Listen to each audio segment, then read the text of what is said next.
민수기는 민수기라는 말의 뜻이 뭐냐면 여성의 이름처럼 느껴지지만 민수기 민수기 뭐냐면 백성들의 숫자라는 의미예요. 백성들의 숫자. 영어로는 넘버스라고 해서 백성들의 숫자를 헤아린 책이다. 이렇게 이제 이름하고 있는 것인데 내용은 뭐냐면 광야에서의 방랑기를 담아둔 겁니다.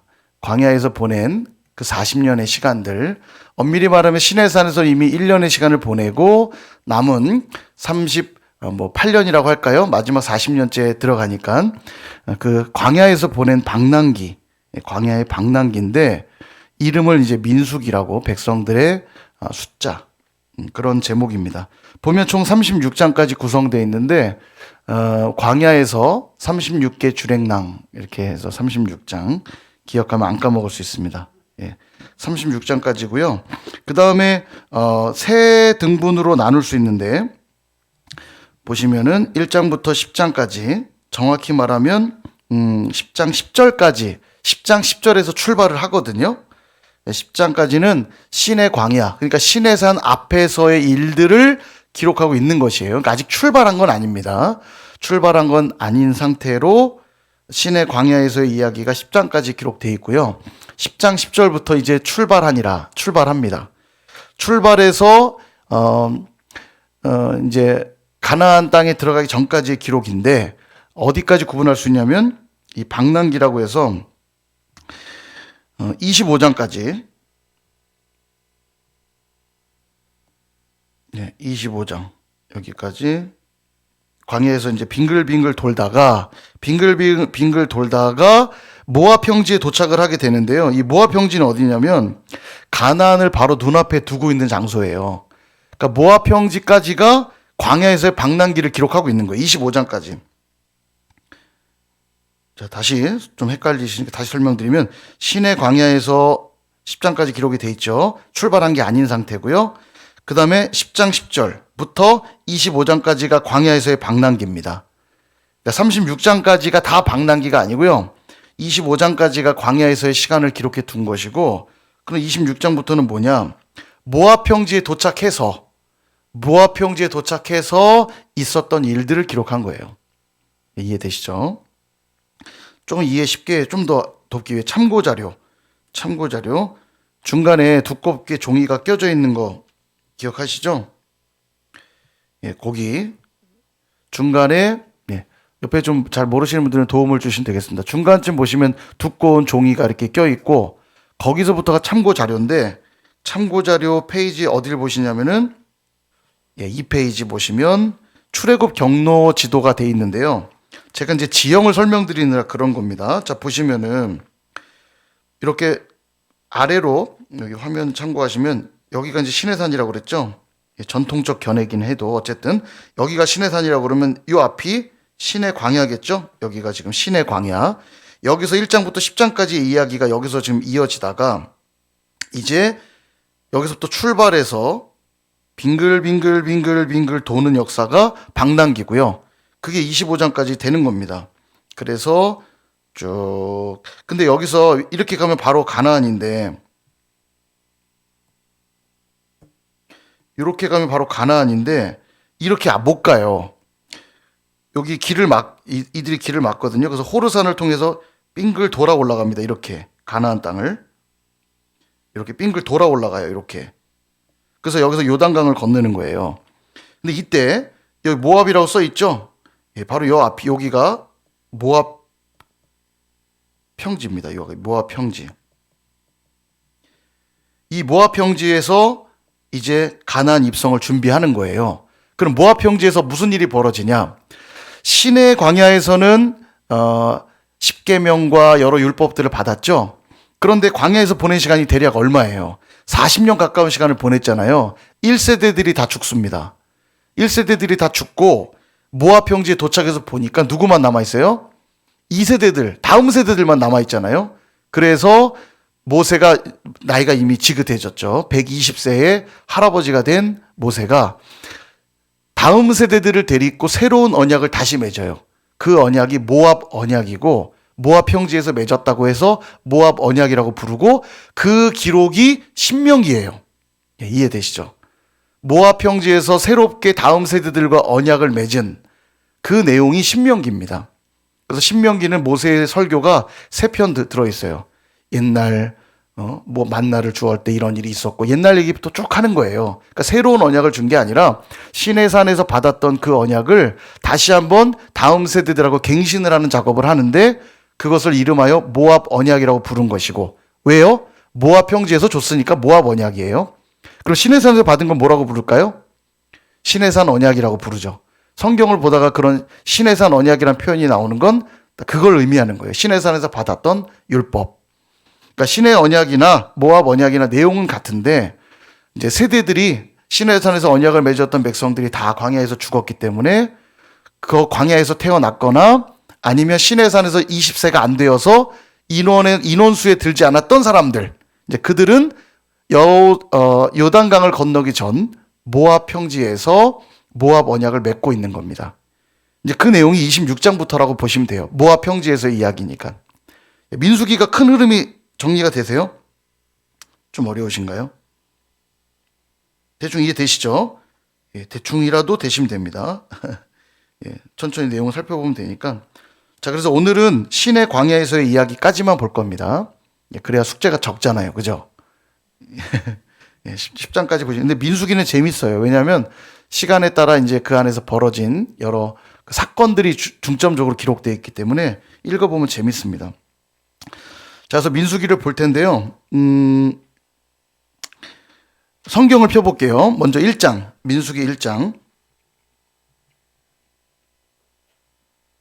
민수기 1장을 보시면 펴보도록 하겠습니다. 민수기. 10장까지니까 오늘도 금방 끝납니다. 정신을 바짝 차리셔야 돼요. 자, 민수기 1장 2절을 보시면요. 1절을 보시면 이스라엘 자손이 애굽 땅에서 나온 후 둘째 해, 둘째 달, 첫째 날. 그러니까 출애굽 2년 2월 1일. 그죠? 자, 민수기가 지금 시작되는 기록이 2년 2월 1일에 신의 광야 회막에서 모세에게 말씀하신 거예요. 무슨 말씀을 하시냐? 2절. 너희는 이스라엘 자손의 모든 회중 각 남자의 수를 그들의 종족과 가문에 따라 명수대로 계수하라. 백성들을 세라는 거죠. 예, 그래서 민수기인 거예요. 백성들을 세는 얘기로 시작되니까 민수기인데 그래서 인구를 조사합니다. 인구를 조사를 했더니 나온 숫자가 옆에 숫자를 한번 써보세요. 603550 60만 3,550명이었더라. 신의 광야에 있었던 장정들의 숫자가 60만 3,550명. 책에 나와 있습니다. 예, 지금 여기 나와 있죠? 책에 나와 있어요. 60만 3,550명. 그러니까 출애굽에서 나온 사람들의 숫자가 이렇다는 거예요, 지금. 출애굽에서 나온 사람들이 시내산에 있었잖아요. 시내산에 있을 때 그 숫자를 세 보니까 60만 3,550명이었더라. 이해되시죠? 네, 인구조사를 한 겁니다. 자, 그럼 그 옆에 제가 책에다가 적어놨는데 2차 인구조사라고 돼 있잖아요. 2차 인구조사는 언제 한 거냐면 광야에서 빙글빙글 38년 돌다가 드디어 모압 평지에 도착했다고 그랬죠. 모압 평지에 도착해서 자, 인구조사를 다시 하도록 해라. 그래서 모압 평지에 도착하고 했던 조사가 2차 인구조사인 거예요. 그동안 얼마나 많은 이들이 죽었고 태어났는지 다시 센 거죠. 그랬더니 그 숫자가 60만 1,730명이었더라. 약간 줄었죠. 예, 나았던 사람도 있고 죽었던 사람도 있는 건데 2차 인구조사 바로 전에 어떤 사건이 있냐면 제가 주일 오후에 설교했던 시딤 음행 사건. 민수기 25장 얘기잖아요. 그러니까 26장이 도착하기 전에 시딤이라는 지역에 도착했을 때 음행 사건이 벌어져서 연병으로 24,000명이 죽었다고 그랬죠. 그러니까 곧 이런 죽은 사건들도 막 있고 했기 때문에 뭐 인구가 난 인구도 있고 죽은 인구도 있고 세 보니까 대략 이 정도인데 약간 줄었어요. 지파별로 차이가 좀 있습니다. 예. 요 자세한 내용들은 이제 2차 인구조사 가서 보도록 하겠고요. 자, 이 민수기에는 그래서 1차 인구조사와 2차 인구조사가 있다. 이것만 기억하시면 돼요. 이 숫자는 뭐 기억 안 하셔도 됩니다. 대략 60만 명이더라. 장정만. 그러니까 전체 인구는 대략 얼마나 됐을까요? 장정만 60만이니까 남자가 가정을 이뤘다고 보면 아내가 있고 아이가 있다고 치면 아이가 한 명만 있다 쳐도 한 가족 구성원이 적어도 3명은 되잖아요. 그러니까 3명만 있다고 쳐도 60만이니까 대략 180이죠. 근데 뭐 어른도 있을 수 있고 아이가 둘 있을 수도 있으니까 200만 이상이라고 보는 게 대략적인 숫자일 것 같아요. 200만 명 이상의 인구가 있던 걸로 보여지고 숫자 셀 때는 이제 장정만 세기 때문에 또 왜 장정만 세냐면 전쟁에 나갈 자들을 또 세는 겁니다. 전쟁이 나면 장정들이 나가 싸우잖아요. 그러니까 이 숫자는 군대의 숫자이기도 한 거예요. 예. 그래서 하나님이 군대의 숫자를 셌다고 볼 수 있고요. 하나님이 명령할 때 셀 수 있는데 다윗이 명령하지도 않았는데 세서 범죄했다고 저번에 설교 때 한번 말씀드렸죠. 다윗의 인구조사. 이건 범죄입니다. 하나님이 다윗을 흥왕케 했는데 자기 혼자 군대 숫자를 세본 거예요. 하나님이 노하시죠. 그래서 전염병이 임하죠.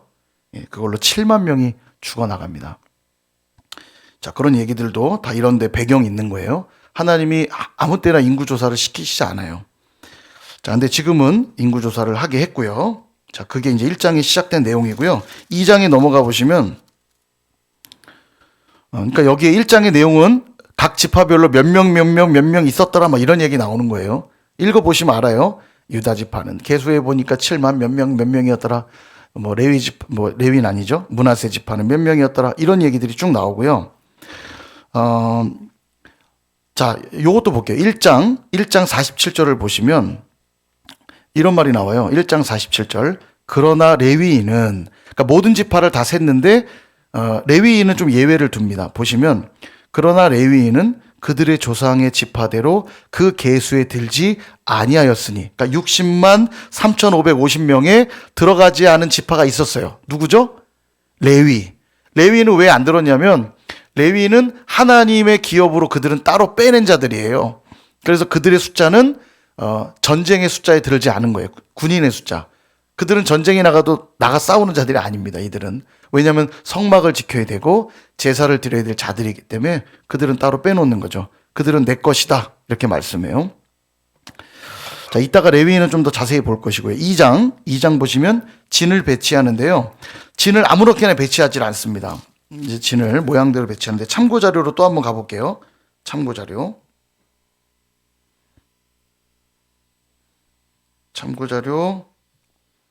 이번에는 5페이지입니다. 5페이지.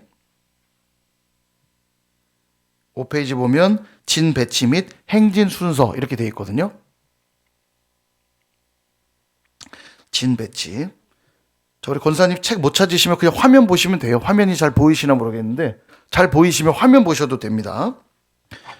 자, 보시면은 오른쪽에 해가 이렇게 있죠. 해가 있다는 건 이쪽이 동쪽이라는 뜻입니다. 동쪽. 그럼 이쪽은 서쪽. 여기가 북쪽. 여기가 남쪽이죠. 자, 동서남북으로 진을 배치하게 되어 있는데 항상 그들의 중심에 먼저 뭐가 있냐면 성막이 있게 되어 있습니다. 이렇게 성막. 가운데 성막. 성막을 중심으로 진을 배치하게 되어 있고요. 지파별로 이렇게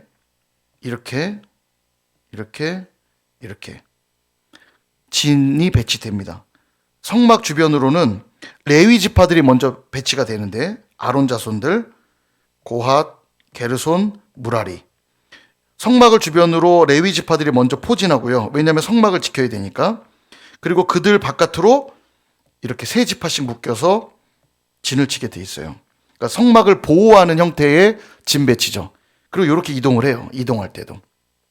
딱 도착해서 진을 배치하면 먼저 성막을 세팅하고 레위인들이 주변에 진을 배치하고 각 지파들이 배치하는 형태입니다. 이해되시죠? 뭐 중요하진 않은데 읽을 때 이 그림을 머릿속에 그리고 읽으면 조금 더 수월하기 때문에 제가 설명을 드린 거고요. 약간 이미지로 된 그림 보여주면 이런 형태인 거예요. 예.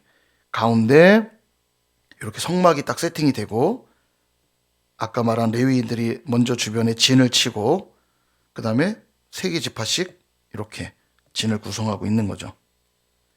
동서남북이니까 이게 동서북남. 예. 동서북남. 이게 방위표거든요. 이렇게 사자 형태로 된 거. 동서북남.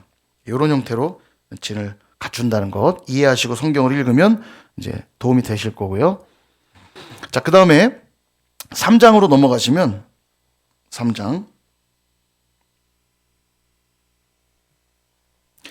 자, 제 책에는 요약 자료를 안 넣어놨는데요. 레위 지파에 대한 설명이 나옵니다. 자, 레위 지파에 대한 설명 보시면 12절, 3장 12절 보시면 제가 읽어드리는 구절들은 동그라미 표시하면 되겠습니다. 조금 중요한 구절이니까 12절을 보시면 보라, 내가 이스라엘 자손 중에서 레위인을 택하여 이스라엘 자손 중에 태를 열어 태어난 모든 자를 대신하게 하였은즉 레위인은 내 것이라.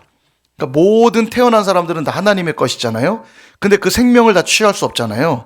그래서 모든 백성들을 하나님이 당신의 것으로 삼았다는 징표로 우리가 예를 들어 수입의 10의 1을 드리듯이 하나님이 거두신 백성이 누구냐면 레위인들인 거예요.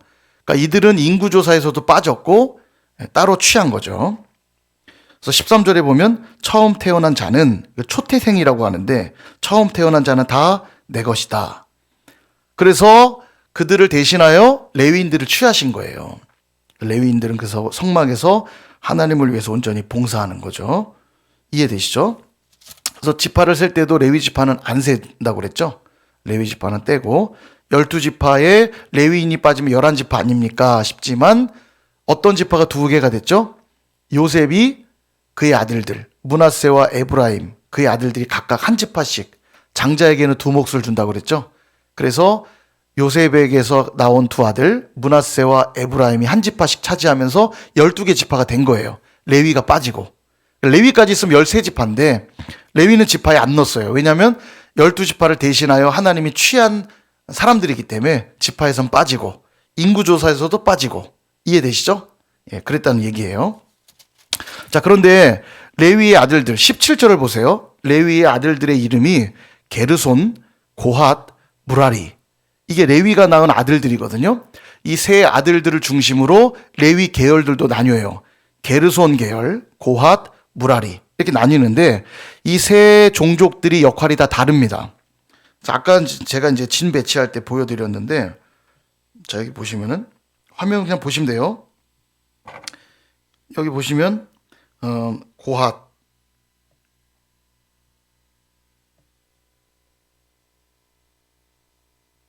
고핫, 게르손, 무라리 이들이 역할이 다 다른데 아론도 그렇고요. 아론 자손이라면 뭐 아론의 아들들 말하죠. 나답, 아비후, 엘르아살, 이다말 이런 아들들 아론 자손인데 아론 자손은 직접 성물들을 직접 만지는 역할들을 합니다. 이동하고 그럴 때 성물들을 아무나 만지면 죽어요. 함부로 손댈 수 없거든요. 근데 아론 자손들이 성물들을 이렇게 포장하고 이런 작업들을 하면 고핫과 게르손과 무라리가 각각 역할이 다른데 먼저 이 고핫은 뜨겁잖아요. 이게 그죠?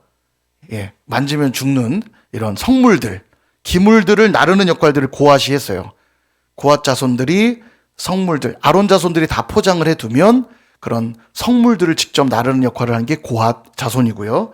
게르손은 이 손이제 손. 예, 손.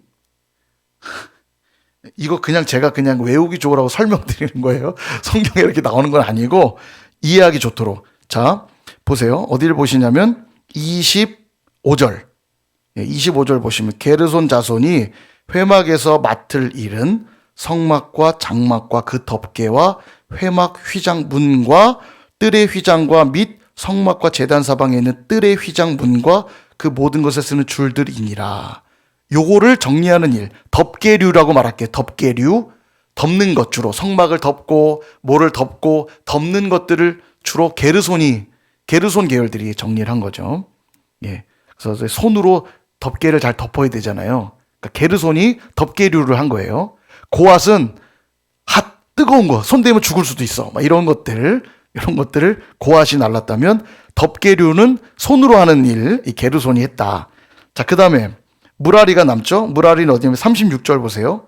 36절은 무라리 자손이 맡을 것은 성막의 널판, 그 띠, 기둥, 받침, 모든 기구와 그것에 쓰는 모든 것이며, 보니까 기둥 같은 것들이에요. 받침, 기둥. 다 무거운 거죠?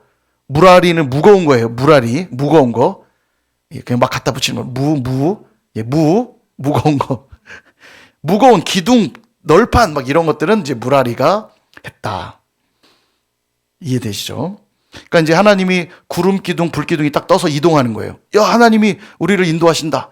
일어나. 그러면 이제 먼저 아론 자손이 성물을 포장을 딱 하면 고압 자손들이 어깨에 매는 것, 뭐 번제단 이런 것들, 어깨에 매는 것들, 성물들 이런 것들을 어깨에 매고 나르고, 그다음 게르손은 이제 성막 위에 덮었던 천들 이런 것들 다 걷어서 포장해서 수레에 실어서 나르고, 마지막 받침, 기둥 이런 것들 이제 뽑아서 물아리 계열들이 나르는 거예요.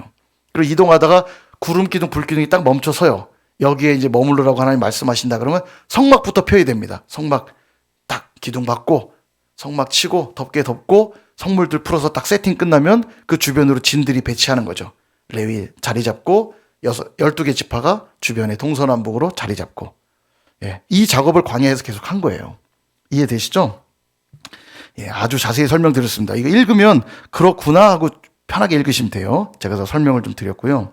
자, 그 다음에 43절을 보시면 39절을 먼저 볼게요. 39절.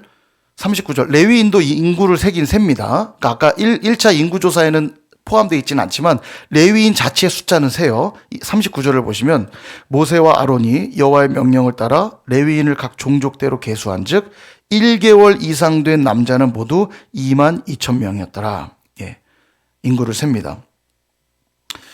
자, 그런데 46절을 보시면 이스라엘 자손에 처음 태어난 자,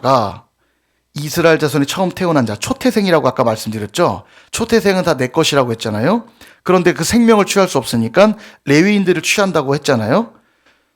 그래서 레위인을 세보니까 처음 태어난 자들보다 레위인이 더 적은 거예요. 그러면 다 그 생명을 거둬들일 수가 없잖아요. 그래서 46절에 보면 속전을 받습니다. 돈을 받아요. 돈으로서 그 생명의 값을 취한 거죠. 읽어보시면 이해할 수 있고요. 자, 그 다음 4장에서는 이제 사역 분담의 내용이 나와요. 그래서 제목도 나와 있지만 고아 자손의 임무, 예, 아까 제가 다 설명드린 겁니다. 뭐를 포장하고 나르고 읽어보시면 되겠고요. 자, 그 다음에 5장은 의심의 소재라고 하는 재미난 이야기인데 그냥 읽어보시면 돼요. 어려운 내용은 아니고. 그 다음 6장은 중요합니다. 이제 6장이 뭐냐면 나시린에 대한 규례와 아론의 축복이 등장하는데, 나시린이라고 하는 게 뭐냐면 6장 2절을 보시면 나시린에 한번 생각나는 사람, 대표적인 사람 누가 있죠? 그렇죠. 나시린 하면 딱 대표적인 사람 삼손. 평생의 나시린이에요. 평생의 나시린인데 자, 보시면은 2절에 이스라엘 자손에게 전하여 그들에게 이르라 남자나 여자가 특별한 서원 곧 나시린의 서원을 하고 자기 몸을 구별하여 여호와께 드리려고 하면, 그러니까 자신을 하나님께 드린 서원이 나시린인데, 그 나시린이라는 게 삼손 같은 경우는 평생의 나시린으로 태어날 때부터 그렇게 하나님이 지정하신 거고요. 그렇지 않으면 정한 기간 동안 나시린으로 자기를 드릴 수 있어요. 1개월이든 1년이든 이런 식으로. 그러면 그렇게 서원해서 자기를 나시린, 거룩하게 구별된 자로 드리게 될 경우 주의사항이 있습니다. 뭐냐면 3절을 보시면 포도주와 독주를 멀리하며 포도주로 된 초나 독주로 된 초를 마시지 말며 포도즙도 마시지 말며 생포도나 건포도도 먹지 말지니. 그래서 정리해보면 포삭시, 제가 그렇게 이제 책에다 정리해놨는데요. 포삭시가 뭐냐면 포도주 금지, 삭도, 머리에 삭도, 머리를 자를 수 없습니다. 그러니까 삼손은 평생 머리 길렀잖아요. 그리고 하나님이 그 머리로부터 힘이 나오도록 하셔서 그가 능력을 나타내다가 들릴라에 의해 머리가 밀리잖아요.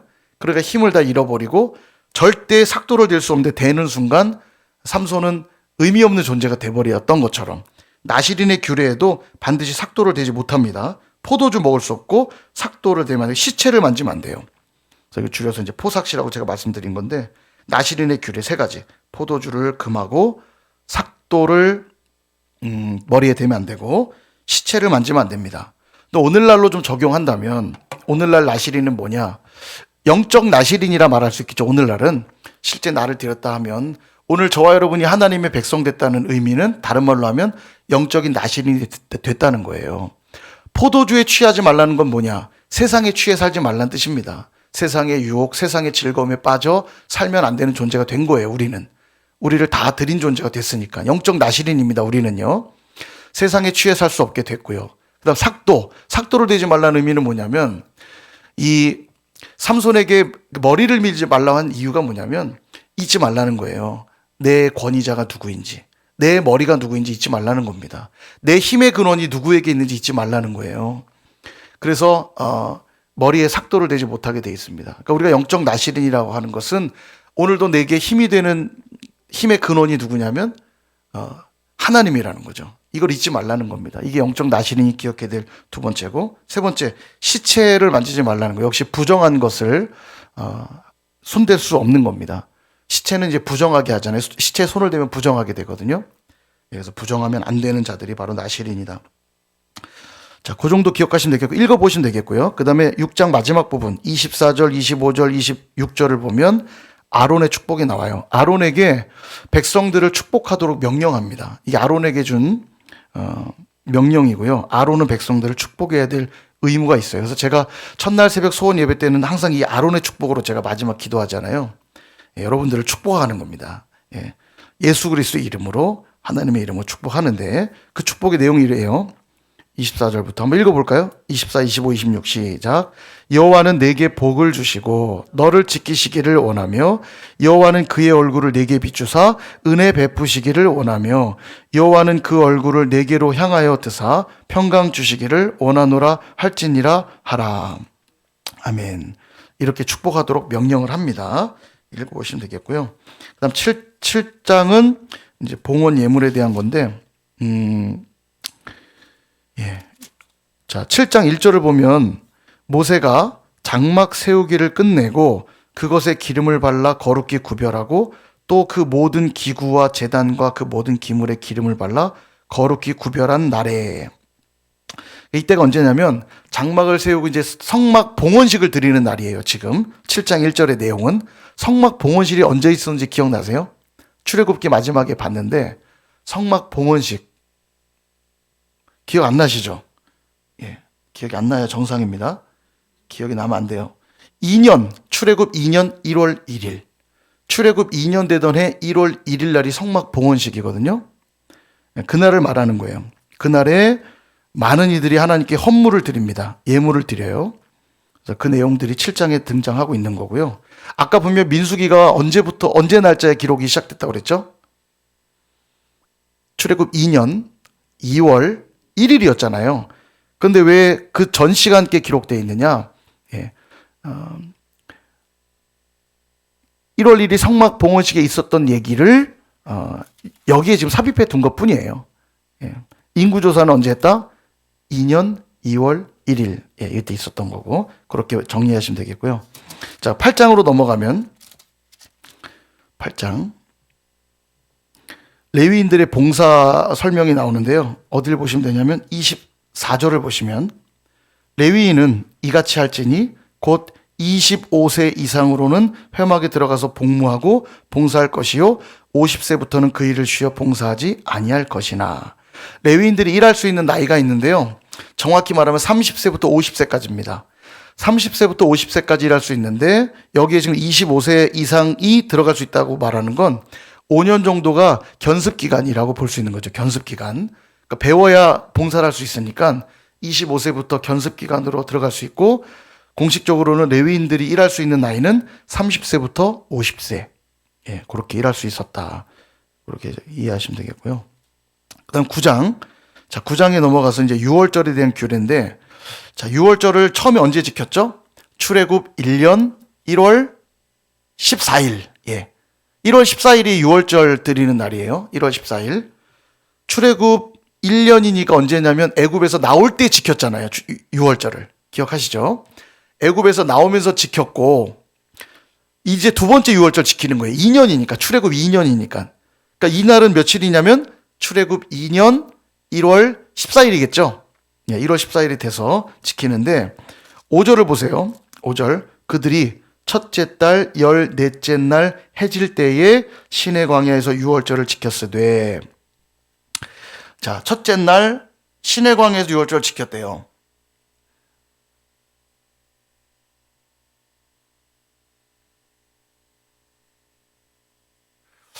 제가 설명을 좀 잘못 드렸네요. 첫째 달 14째 시내 광야에서 유월절을 지켰을 때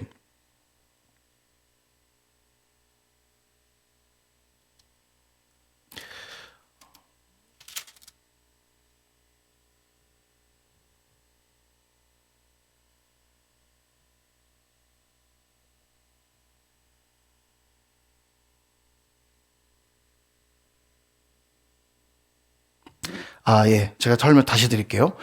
출애굽 나오는 날 지킨 유월절은 유월절 처음이 제정된 것이고, 나오면서 그 유월절을 지킨 달을 첫 달로 지키기 시작했으니까 시내 광야에서 첫째 날, 14째 날, 그러니까 첫째 달로 새롭게 규정된 날을 지키는 거죠. 근데 유대력이라고 이제 말씀을 저번에 드린 것처럼 유대력으로 시내 광야에서 첫 번째 유월절은 지켰고, 그 이듬해, 그러니까 광야로 출발하기 전인 둘째 해 1월 14일, 요때 이제 두 번째 유월절을 지킨 거죠. 그렇게 정리하시면 되고요. 자, 그런데 재미난 게 뭐냐면 시체를 만졌거나 어떤 부정한 것에 손을 댄 자들은 유월절을 지킬 수가 없습니다. 그래서 그들도 유월절을 반드시 지켜야 되기 때문에 어떤 규례를 만드냐면 11절을 보시면 둘째 달 14째 날 해질 때에 그것을 지켜서 어린 양의 무교병과 쓴나무를 아울러 먹을 것이어서 이걸 속유월절이라고 불러요. 속유월절.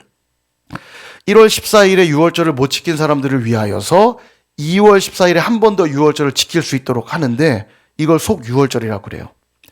모두 유월절을 다 무조건 지켜야 되거든요. 예, 그렇게 기억하시면 되겠고요. 자, 그 다음에 15절을 보시면 성막을 세운 날에 구름이 성막 곧 증거의 성막을 덮었고 저녁이 되면 성막 위에 불 모양 같은 것이 나타나서 아침까지 이르렀으되 항상 그러하여 낮에는 구름이 그것을 덮었고 밤이면 불 모양이 있었는데, 우리가 아는 대로 구름기둥 불기둥이죠. 17절 구름이 성막에서 떠오르는 때에는 이스라엘 자손이 곧 행진하였고 구름이 머무는 곳에 이스라엘 자손이 진을 쳤으니, 하나님이 인도하시는 대로만 갔던 곳이 광야예요. 그러니까 이제 갈까 말까 스스로 결정한 게 아니라 구름이 딱 붕 떠서 이동하면 야, 하나님이 가신다. 그러면 같이 일어나 진을 거두고 구름을 따라가다가 구름이 멈춰서면 여기에 진을 치자. 성막을 치고 진이 배치하는 거죠. 이렇게 광야 생활을 계속 한 거예요. 자, 이렇게 해서 근데 이 재밌는 표현이 뭐냐면 22절을 보시면 이틀이든지 한 달이든지 1년이든지 구름이 성막에 그냥 머물러 있으면 가만히 있는 거예요.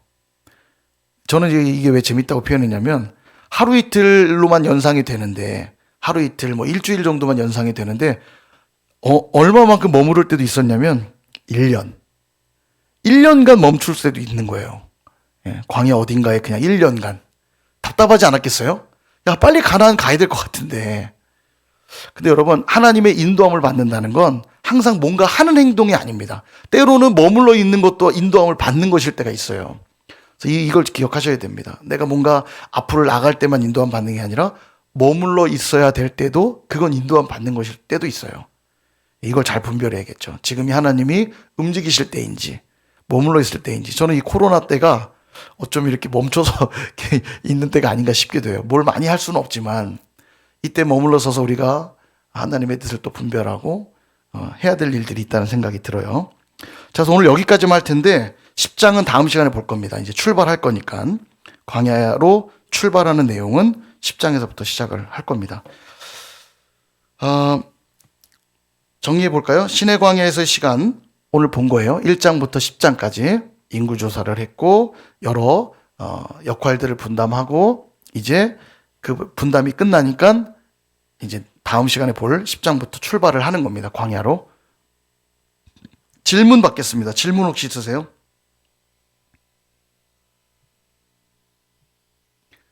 예, 질문 없으시죠? 네.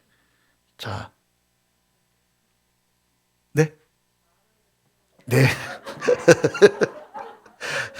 우리 권사님이 촌철살인이에요. 한마디 한마디가 팍 와닿습니다. 그냥 예, 무능한 선생의 탓입니다. 예, 회개합니다.